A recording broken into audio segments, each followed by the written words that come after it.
Yo YouTube, GK's back and happy holidays, and I thought we'd have a fun video today. These are my top 21 games ranked that I am most excited about. I know this is going to be a longer video, so I'm going to save the preamble. So if you do enjoy the video, please leave a like, as that lets me know I should do more content like this. It would be appreciated. Thank you so much. Have a great holiday. I hope you enjoy the video. Yo, it's the Grown Kid Talk Show.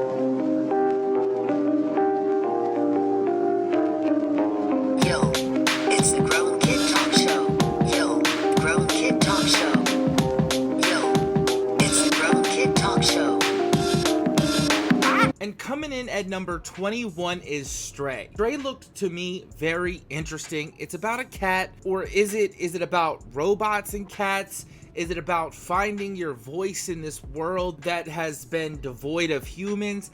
I'm not sure. It made this list because it was so intriguing just off the premise alone. There was just something so endearing about this that I just had to put it there, and this was not an easy list to make. So it's shout out to Stray for giving me that feeling, as well as many others, and making it on this list at all. Everything aesthetically looks so appealing, and it's about a cat.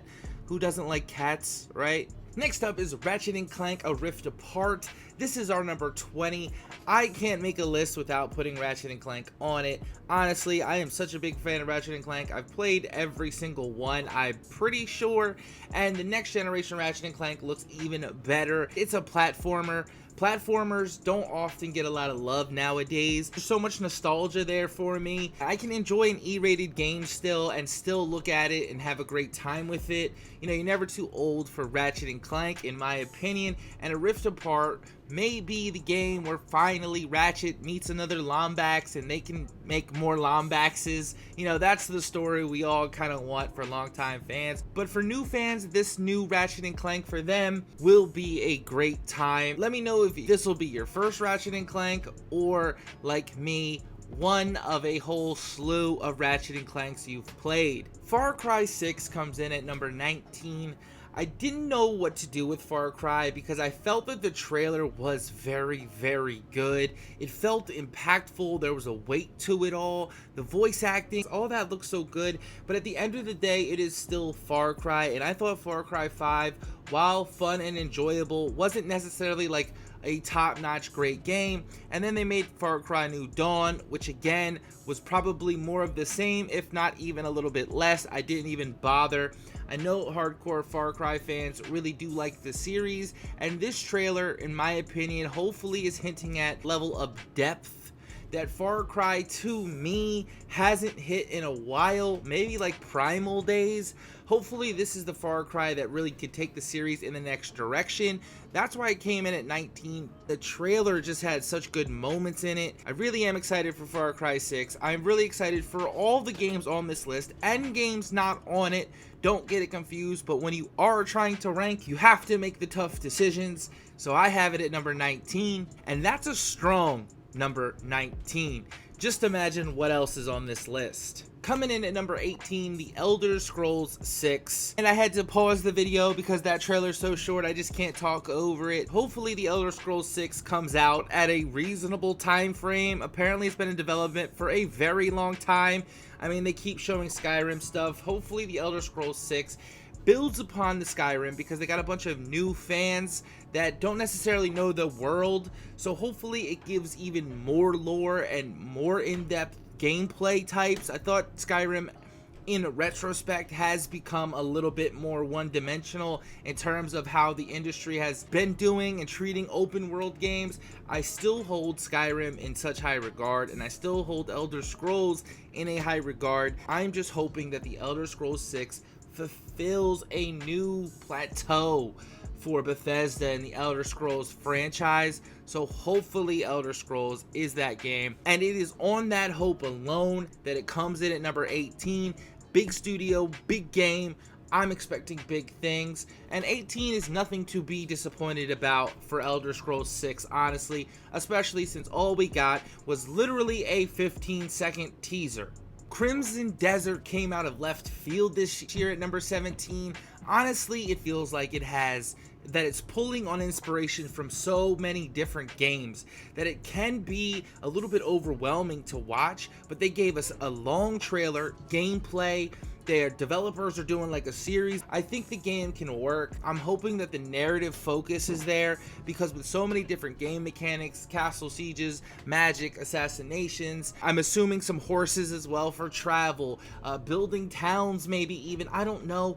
There's a lot going on here, that's for sure. It's made by the people who made Black Desert Online, I believe. So I'm excited for it to see their foray into a true RPG. But from what I see, graphics and fidelity and resolution all look really good with this game. I'm excited for it. You get a kind of Mordor, you get an assassination, you get a Black Desert kind of feel, you get a Viking feel, you get Final Fantasy even with some of the magic elements, you get fast-paced combat.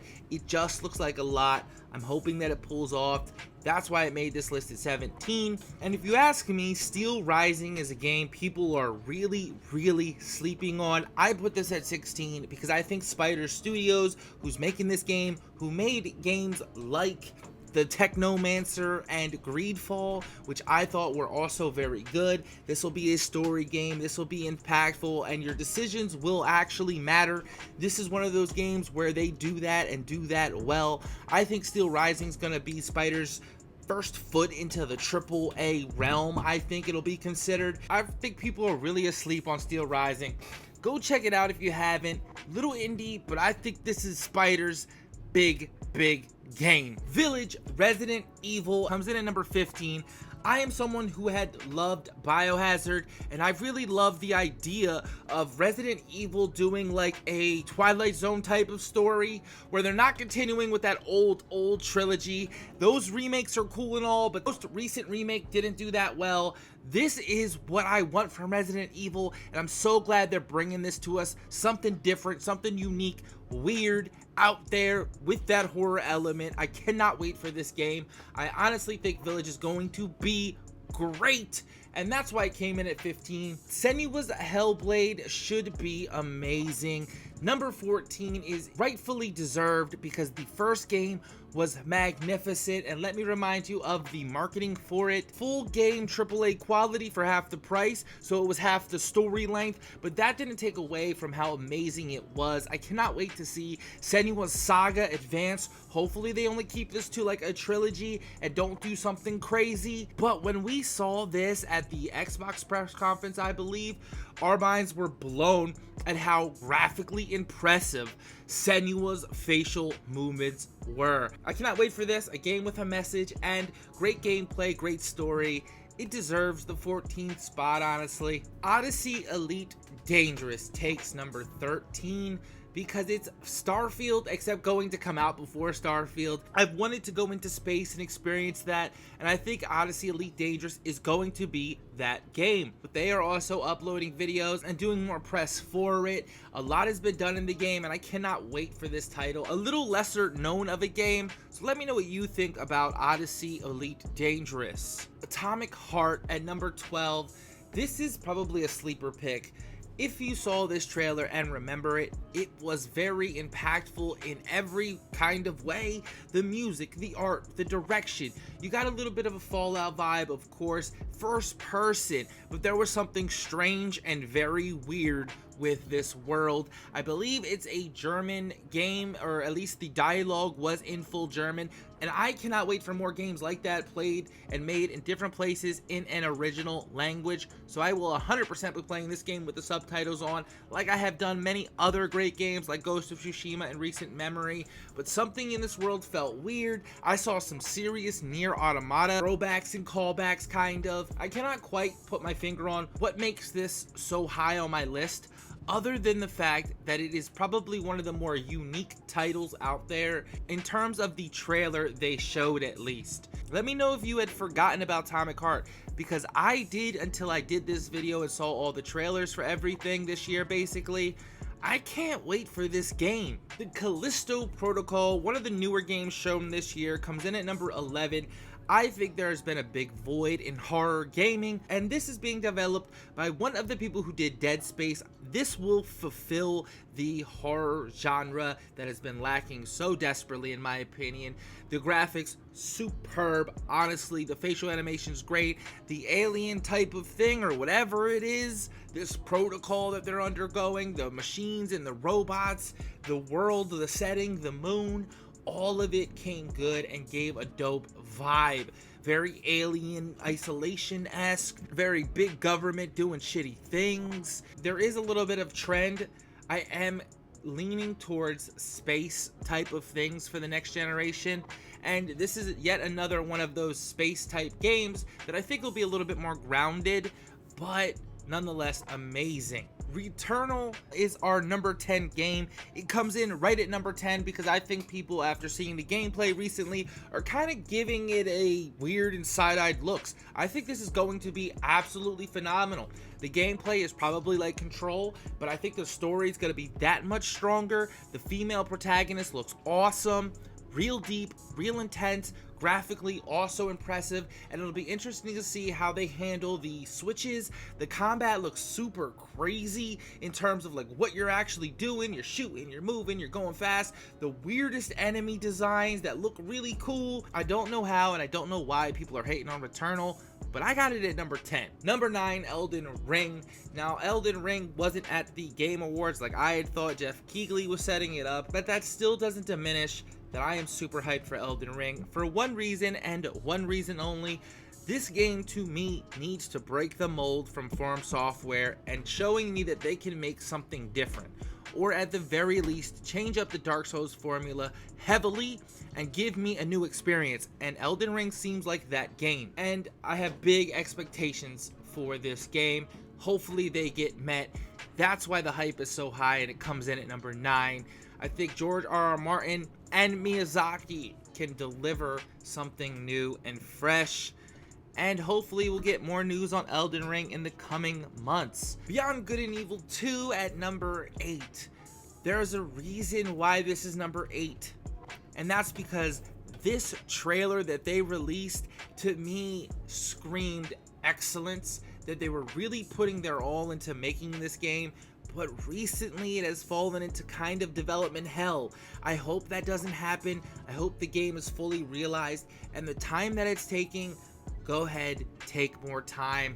PS4 titles turned PS5 titles to me is fine. Elden Ring was also a PlayStation 4 title, I thought, and that's kind of been pushed. So if they're reworking these games for the next generation to run at their level, I'm okay with it. Besides, this is a sequel to a beloved PlayStation game. I cannot wait for Beyond Good and Evil 2. I want to know where it's at. I want more. I liked the themes, the Monkey King or the Monkey God. We'll see how that all plays out, but the futuristic, like the super futuristic, multi-planetary with things to do on each planet. This gave me the vibe of packed worlds with characters and biohumans. I can't wait. And there's no need to say it anymore. All these games are graphically impressive, but there was something about Beyond Good and Evil that screamed to me a good freaking time.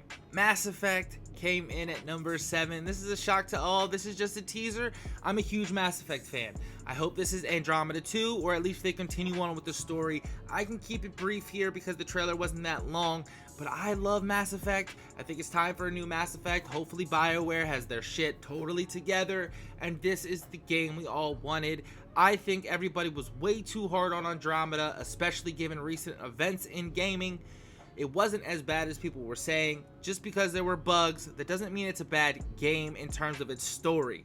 Yes, Mass Effect, recently that was the weakest story iteration, but we compared that to a trilogy. So hopefully the Andromeda trilogy happens and we can get this fully actualized and realized. That's why it's 7 on my list, and it's very hard to find a game that is as hyped for as Mass Effect currently in terms of big IPs from well-known companies and established products. Mass Effect is that game. I can't wait. And from what this trailer showed, this does look like a continuation of some kind of story here. God of War comes in at number 6, right out of the top 5. I'm gonna have to pause the video here because this is shorter than I can even speak. God of War goes without saying, will probably be amazing, if not even more amazing than the first one. Ragnarok is coming, probably the best representation of Norse characters I've ever seen in a video game. The unfortunate part is, I don't know if the rumors are true or whatever, but there's some leaks going around. I've stayed completely away from them. Maybe we'll look at them in the future, but I cannot wait for God of War. It hands down belongs in anyone's top 10. I'm just not sure it makes top 5 given what I have in my list. And another game, I really thought we were going to get a trailer at the Game Awards, but we didn't. But take your time, make a great game. I'm excited. Black Myth Wukong comes in at number 5. Yep, we're in the top 5. This game came out of nowhere. Apparently it's China's first big AAA they're creating. Again, a game more directly tied on the Monkey King idea, and I'm okay with that. It graphically was super impressive, as are all these games. The combat looked fun. I can't wait to explore this original story, especially in the native language the game is played in. Yet another title I will be playing in subtitles. There's something that called me to this game as an anime, as a manga fan, that may not call you in the same way, but I don't think we can deny Monkey King is probably going to be a blast to play. Hopefully the combat is more in the line very difficult and challenging, and not necessarily a beat 'em up, but it can have those beat 'em up elements. But hopefully the boss battles are a true challenge. Die 100 times, figure it out. It would just be unfortunate if the game would be too easy, is my only fear with something like this. But that scene right there, fighting those gods, and you're a monkey god flying on your freaking cloud. Come on, we all wanted to do that, and this is the game for that. My number 5 pick. Horizon 2 Forbidden West comes in at number 4. I will admit, when I first saw the trailer for Horizon 2, I was a little shocked at how different it looked, but I think that different is kind of catching on to me now. I'm loving how it looks. Guerrilla Games has probably got a winner on their hands. Aloy is one of the best characters ever made in terms of their progression, their storytelling. She's just super dope. Plus the world is really, really interesting. Hopefully they don't get away from what made the game so grounded in a believable realness. Hopefully they don't go too fantastical, because I thought one of the best elements of Horizon was that realness, like I was saying. I can't wait for this, and I feel like I keep saying I can't wait for this. Undoubtedly will probably be a PlayStation 5 exclusive. If you're not playing Sony, I do suggest maybe copping that PlayStation, because this is gonna be dope. My sleeper pick at number 3, Project Atheia. I think people are really sleeping on this game. Lead female character in a world that looks really, really good. I think the storytelling is going to be top notch, like we usually get from Square Enix games. I do think the world is interesting. I'm getting a real Mother Earth vibe, superhero power type vibe, kind of. I'm not really sure where to peg it, but it all looks very interesting. Like weird, interesting world, but dynamics with dragons. I just think people are sleeping on it. Go watch the Project Atheia trailer in full for more. Are you sleeping on Project Atheia? Let me know down in the comments. But number 2 comes Pragmata. I think Pragmata is going to be really dope. That future space theme continues here. However, I think the storytelling is going to be dope. I've said this before, Capcom is on the rise. It gives me a Death Stranding vibe, except different. Like, combat may not be the only thing about this game. We're gonna have these things that do things, like a green ball to catch a satellite, and we're gonna go to the moon, and this girl is transparent with this cat. There's cats again. That's twice a cat has made this list a little bit. I can't really wait for that. But number 1, easily, if you've been rocking with the channel, you probably may have guessed this, Final Fantasy 16. We got a long trailer, we got the storytelling, we got the characters. I've done some lore videos. I don't know how much I should talk about this, because Final Fantasy 16 I think is going to be that game. It looks phenomenal, it sounds phenomenal. Return to the roots, yet move it to the future with the combat, and I'm calling it now. It might be the best Final Fantasy ever made. The summons look great. The problem is we all have our own favorite Final Fantasy, and we always want to see our favorite Final Fantasy redone or retold or remastered, or more games in that style. I'm someone who says fuck nostalgic fans. move on. Let's do new things, and FF16 really looks like that chance. So I'm willing to give it that chance and make bold predictions about it. As a Final Fantasy fan, I'm not sure if you are, but let me know, will this be your first one? A lot of new people are into the franchise because of 15. If you liked 15, you will love Final Fantasy 16 because the groundwork, you can see the inspiration bleed into 16, and I'm just very excited about that. I could go on about Final Fantasy forever, literally, and I can go about Final Fantasy 16 for a while, so I'll leave it there. That is my list and my number one game, but I do have a couple little treats for you if you care to stick around. Number 0, Blue Protocol. I had almost forgotten about the game, but then I realized, you know what, why not make it 0, because it is the only MMO on this list. I do play Final Fantasy 14 as my primary MMO. I have been in need and in search of an MMO, and I think Blue Protocol is everything I would want. It gives me serious dot hack vibes, but not in the traditional sense, just what I would want out of an MMO, and I think Blue Protocol is that, and this is the one I've chosen to play. Are you an MMO player? Let me know. If you've seen Blue Protocol gameplay and stuff, let me know, because I think this is gonna be dope. A few honorable mentions: Psychonauts 2, Starfield, Ghostwire Tokyo, and Kenna Bridge of Spirits. I threw these all at the end because I'm excited for each of them in their own specific ways. Hopefully Ghostwire Tokyo lives up to what we want from that kind of game. We know Psychonauts 2 is going to be good, but is it too late? I'm still excited. Kenna Bridge of Spirits graphically looks impressive and will be a heartwarming tale. And will Starfield ever come out? I am still excited for that though, as well as all the games on this list. These were my honorable mentions. That was my top 21 games for 2021 to be on the lookout, ranked. Let me know what you thought of the list. Do I have some games too high? Do I have some games too low? Am I completely missing some games? I want to hear what you have to say. That's all I have for today. I know I talk a lot. I might have rambled. I didn't rant because all these new games look dope. I'm the Grown Kid. Have a happy holiday.